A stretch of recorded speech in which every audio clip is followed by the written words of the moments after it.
हरिओम। यदि एक शेर का बच्चा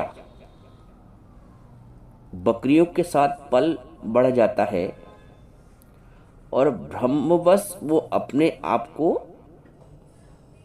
बकरी समझने लगता है, क्योंकि बकरियों के साथ पल बढ़ गया है, इसलिए बकरियों के गुणधर्म उसमें आ जाते हैं ऊपर से। चूंकि सत्य ये है कि वो शेर है और भ्रम ये है कि वो बकरी है, क्योंकि इतना तादाद में संबंध हो गया है बकरियों की संगत में, तो एक भ्रम आ गया है। वास्तविकता ये है कि वो शेर है और भ्रम ये है कि वो बकरी है। इस भ्रम से निवृत्ति ही मुक्ति है। भ्रम से कुछ का कुछ मान लेना, तो भ्रम से निवृत्ति ही मोक्ष है। कुछ लोग मोक्ष का सही आशय नहीं समझ पाते। उनका मतलब होता है कि नरक से मुक्ति मिल जाए, गर्भ से, माता के गर्भ से मुक्ति मिल जाए, जन्म मरण से मुक्ति मिल जाए। ये स्थूल अर्थ है, लेकिन वास्तविक मुक्ति जब भ्रम से छूटकर ब्रह्म की निष्ठा करेंगे, भ्रम से छूटकर ब्रह्म की निष्ठा करेंगे, अर्थात जीव भाव से ऊपर उठकर। जैसे वो शेर का बच्चा जब बकरी भाव से ऊपर उठ जाएगा तो अपने सत्य स्वरूप में आ जाएगा, शेर के वास्तविक स्वरूप में। जब तक नहीं उस बकरी भाव से ऊपर उठा है, तब तक शेर भाव की अनुभूति होना असंभव है। वैसे ही जीव जो अपने आप को एक गंदा बंदा, एक क्षुद्र प्राणी, एक रिश्ते का बंधन, एक देह का बंधन में बांधे रखा है, ये भ्रम है। फिर समझिए, जैसे उस शेर के बच्चे में क्योंकि पला बड़ा है बकरियों के साथ, तो बकरियों के गुणधर्म आ गए हैं उसमें। उसी तरह जीव का संसार से इतना तादात्म्य हो गया है, तो संसार के जो गुण दोष है, जन्मने और मरने के, सुख और दुख के, मान और अपमान के, आने और जाने के, ये सब जीव अपने में मान लगता है। जबकि जो वास्तविक स्वरूप है, जिसकी अनुभूति करनी है, वो आत्म स्वरूप है आपका। आपने अपने आप को एक जीव, एक क्षुद्र प्राणी मात्र मान लिया है। एक रिश्ते में कुछ अपने आप को मान लिया, I am mister so and so. राजा जनक को जब ज्ञान की प्राप्ति हुई, उन्होंने अपने अनुभव में कहा, न मम देहो न मैं देहो। वो कहते हैं ना, मैं शरीर हूं न मेरा शरीर है। मैं तीनों कालों में शरीर नहीं हूं, क्योंकि मुझे आत्मज्ञान की अनुभूति हुई, आत्म तत्व की अनुभूति हुई है। आपने सुना है शेर वाला वो दृष्टांत कि एक बार शेर का बच्चा जन्म लेते ही अपने काफिले से, झुंड से छूट गया। जब छूट गया तो वो बकरियों के साथ पलने लगा, बकरियों के झुंड के साथ। एक बकरी ने उसको पाल लिया, नवजात शिशु था शेर का, तो उसको एक बकरी ने पाल लिया। अब जब बकरियों के बच्चों के साथ वो पलने बढ़ने लगा, तो उसमें वैसे ही सारे गुणधर्म आ गए। डरपना, हमेशा भयभीत रहना, भागना, घास खाना जैसे। तो कुछ सालों के बाद फिर शेरों का काफिला उधर से निकला, तो उन्होंने देखा, अरे ये तो मेरी नस्ल का है शेर, ये बकरियों के साथ, उनके साथ रह रहा है, उनके साथ उनके जैसा खा पी रहा है। तो उसमें से एक शेर आगे बढ़ा कि मैं उसको अपनी तरफ लेके आऊं। अब जैसे ही वो उधर शेर बढ़ा तो वो जो शेर का बच्चा था वो भागने लगा, जो बकरियों के साथ पला था। वो क्योंकि उसके अंदर ये भान था, ये भ्रम था कि मैं बकरी हूं। तो जब उसको दौड़ के पकड़ना चाहा तो वो भागने लगा। फिर 2-3 शेरों ने उसको मिलके घेर के पकड़ा। अरे तू क्यों डरता है, तू तो शेर है। बोला नहीं भाई, मुझे खाना नहीं। इतना अंदर से भय डर। बोला अरे तू शेर है, तू क्यों बकरी अपने आप को मान रहा है। उसको विश्वास ही नहीं हो रहा था। उसको ले गए एक कुएं के पास, न झाँको इसमें, देखो जैसे मैं दिख रहा हूं वैसे तुम दिख रहे हो। और उसने देखा तो अरे तो बिल्कुल एक जैसा दिख रहा हूं शक्ल सूरत में। तो एक शेर ने गर्जना की, दहाड़ा। बोला तुम भी दहाड़ो। तो जब उसने कोशिश की तो अंदर से दहाड़ निकल आई, क्योंकि भाई वास्तविक रूप से वो शेर था। तो जब उसके अंदर से शेर की दहाड़ निकली तो एक बला की ताकत उसको प्राप्त हुई। अरे मैं शेर। वैसे ही जब तक शेर गुरु की प्राप्ति, सच्ची गुरु की प्राप्ति जीवन में नहीं होती है, हम सब अपने आप को जन्मने और मरने वाला, आने और जाने वाला, सुखी और दुखी होने वाला एक क्षुद्र जीव मान लेते हैं। लेकिन जिस दिन जीवन में गुरु मिलता है, वो कहता है कि करो तुम शिवोहम की गर्जना, शिवोहम शिवोहम शिवोहम। तो जिस दिन उस शेर के बच्चे का भ्रम टूटा, अपने वास्तविक स्वरूप की पहचान हुई उसको, उसी दिन उसका मोक्ष हो गया, छूट गया वो जो भय था उसका। ऐसे ही जीव को जब अपने वास्तविक स्वरूप की पहचान होती है तो उसका जो जीवपन का भाव है वो निवृत्त हो जाता है और वो आत्मभाव में आ जाता है। एक भजन हम लोग अक्सर गाते हैं, राजा का लड़का सपने में जैसे अपने को निर्धन है माने, जरा जीवो विचारो मन में, तेरी आत्मा का कैसा स्वरूप है।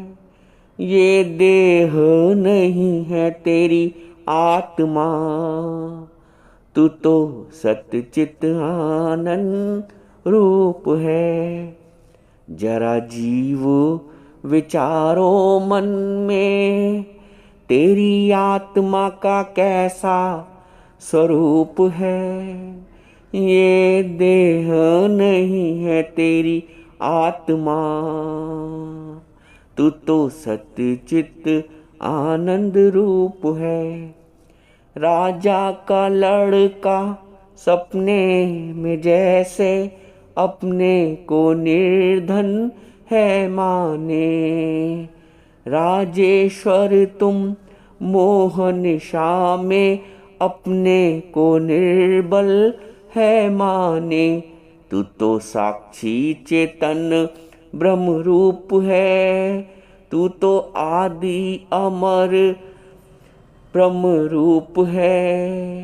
ये देह नहीं है तेरी आत्मा, तू तो सत्यचित आनंद रूप है। यदि राजा के लड़के ने स्वप्न में ये देखा कि मैं निर्धन हो गया हूं, तो क्या ये सच है? ये कल्पना है, एक भ्रम है। जब आंख खुलेगी, जागृति होगी, तब उसको एहसास हो जाएगा, अनुभूत हो जाएगा कि मैं वास्तव में कौन हूं। वैसे ही ये जो बंधन है,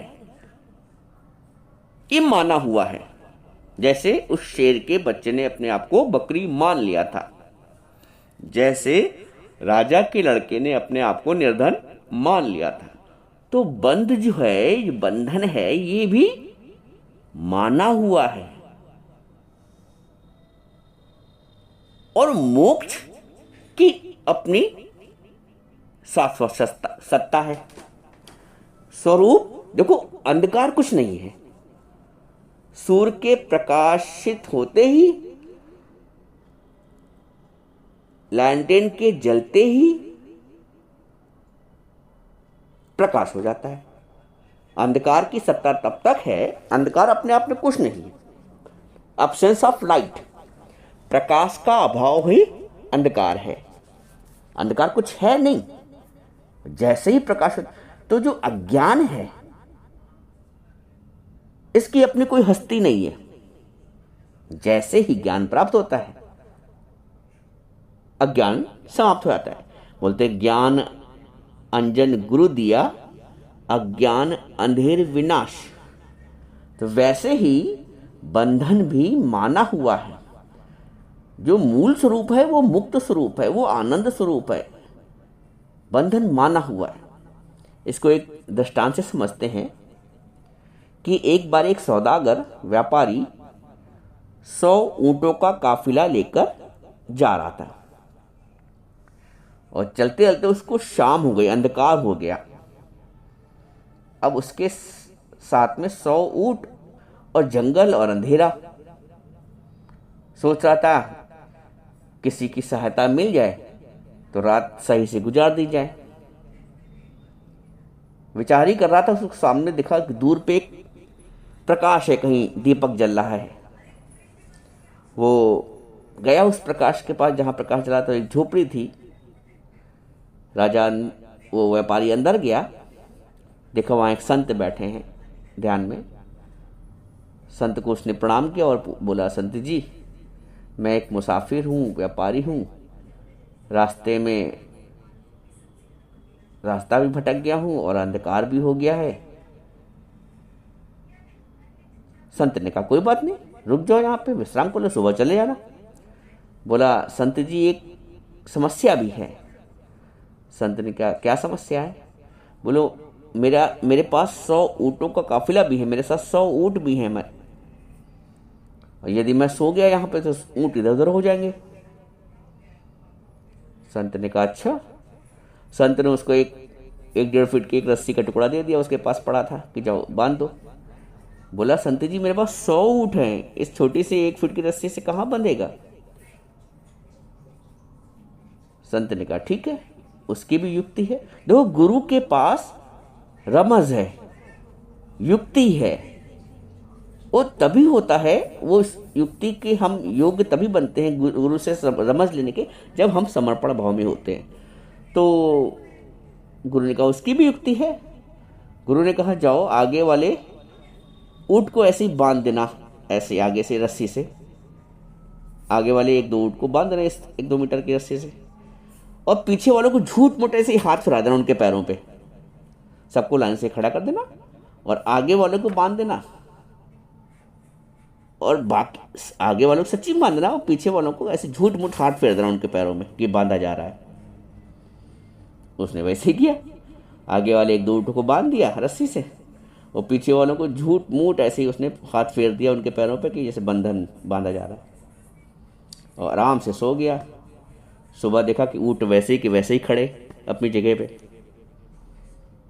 अब चलने लगा वो वहाँ से, चलो। अब ऊँट आगे नहीं बढ़ रहे। फिर संत के पास गया, गुरुजी तो ऊँट आगे नहीं बढ़ रहे। गुरु ने कहा तुमने क्या किया था उनको रोकने के लिए, मानने के लिए? बोला हमने तो खाली आगे बांधा था 2 ऊँटों को, 1-2 ऊँटों को, बाकी तो ऐसे झूठ मूठ बांध दिया था, हाथ फेर दिया था। गुरु ने कहा अरे तुम झूठ मूठ जाके उनको खोलो तो। जब उसने फिर उल्टा हाथ फेरा सबके पैरों पे बचे हुए ऊँटों के, तो सब चल दिए। आशा इस दृष्टांत का ये है कि जो बंधन था, देखिए बांधा गया था, वो भी कल्पना में था, माना हुआ, और जो मोक्ष है वो भी माना हुआ है। वास्तव में जो स्थिति है वो एक सामान्य शाश्वत मुक्त स्वरूप की ही है। मान लिया है कि मैं बंधन में हूं, या मान लिया है कि मैं मुक्त हो गया हूं। ना बंधन है ना मोक्ष है। अच्छा, किसी ने पूछा है कि तादात्म्य संबंध क्या है? देखो तादात्म्य संबंध का अर्थ ऐसे समझो,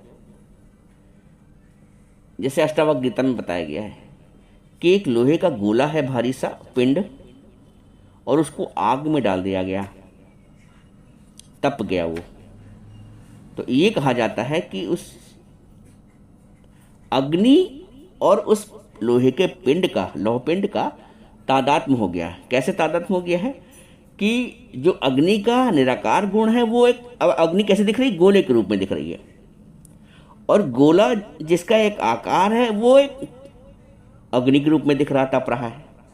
तो एक दूसरे के तादात्म्य से एक दूसरे का गुण धर्म आपस में आ जाता है। उसी प्रकार जैसे एक शेर का बच्चा वो बकरियों के साथ पल गया तो बकरियों के गुण धर्म, इसे कहते हैं तादात्म्य। ऐसे ही जीव है तो वो शुद्ध स्वरूप, मुक्त स्वरूप, आनंद स्वरूप। जीव का मतलब आप है तो आप आनंद स्वरूप, सुख स्वरूप, मुक्त स्वरूप, परंतु क्योंकि जीव का तादात्म्य कर लिया है, और ये जो अज्ञान है ना, ये जो जीव का भाव है, ये आज का जन्म का नहीं है, कई जन्मों का ज्ञान है जिसको सद्गुरु निवृत्त करता है। यहाँ गुरु की महिमा आती है। इस कई जन्मों के अज्ञान को ज्ञान अंजन गुरु दिया, अज्ञान अंधेर विनाश। तो जो गुरु हमें बंधन की निवृत्ति कराकर, भ्रम की, आप ये कह लो, भ्रम की निवृत्ति कराकर ब्रह्म पद को अनुभूत कराता है, वो ही सच्चा गुरु है। और जिस दिन ये अनुभूति हो जाती है उसी दिन मोक्ष है।